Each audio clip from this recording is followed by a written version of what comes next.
6:20 થઈ અને ડેકોરેશનના ઓર્ડરે આજે ઝાઝા હતા અને મેનેજમેન્ટે ઝાઝું કરવાનું હતું. મેં કીધું હાલો હવે પછી મેનેજમેન્ટે કરવાનું છે ઝાઝું એટલે ઓર્ડરમાં જ ભાગવા મળવી. ભાઈ ગાડી લઈને હું બહાર નીકળો અને પાર્ટીને ફોન કરવાનો હતો. પાર્ટી કીધું હતું કે તમે ઓર્ડરમાં આવો ને તે મને ફોન કરજો.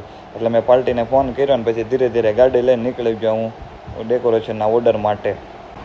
પછી ત્યાં પાર્ટી આવી ગઈ અને ડેકોરેશનનો સામાન બધો તૈયાર કરી નાખ્યો અને પછી ડેકોરેશન તૈયાર કરી નાખ્યું.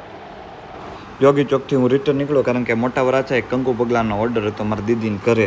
એટલે કંકુ પગલાંનું ડેકોરેશન પછી તૈયાર કરી નાખ્યું. ત્યાં ઘરે આવતા પછી 1 વાગી ગયો કારણ કે ઘણું બધું કામ હતું. ઘરે આવીને ડાયરેક્ટ જોયું ને તો જાસૂદનું ફૂલ ખીલેલું હતું. તે ફૂલ જ ડાયરેક્ટ મને દેખાણું. પછી માતાજીના મંદિરમાં ધીરે ધીરે ફૂલ લઈને માતાજીના મંદિરમાં ફૂલ શંખને ચડાવી દીધું.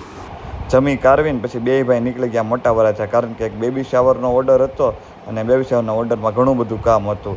અને પછી ત્યાં વેલકમ સ્ટેન્ડને એવું બધું તૈયાર કર્યું અને સેટઅપ ધીરે ધીરે પછી સેટઅપ તૈયાર કર્યો. પણ ત્યાં પાવર નહોતો એટલે લાઇટિંગ માટે અમે ઘડીક ખમી ગયા. ચેતનભાઈને કહું બાય બાય તો ચેતનભાઈ સામેથી બાય બાય કર્યું ને પછી મેં કીધું હાલો સેટઅપ એકવાર રિટર્ન બતાવી દઉં નજીકથી. ત્યાં નજીકથી સેટઅપ પછી સાંજનો સમય છો ને દીવાબત્તીનું ટાણું થયું.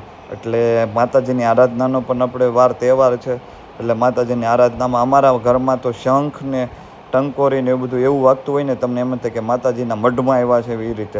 પછી થોડુંક સિરીઝનું કામ હતું તો સિરીઝનું કામ પતાવી દીધું અને પછી ત્યાંથી અમે ગયા ક્રોમામાં કારણ કે મારે થોડીક ખરીદી કરવાની હતી ક્રોમામાં. હવે હું ક્રોમામાંથી હું લાવ્યો હોઈશ નહીં તમારે મને કહેવાનું છે કે હું ક્રોમામાં મંગળવાર હતો એટલે કારણ કે મોગલધામ પીપોદરા જવાનું હતું કારણ કે આપણે દર મંગળવારે પીપોદરા મોગલધામ તો જઈએ જ તે ફરજિયાત.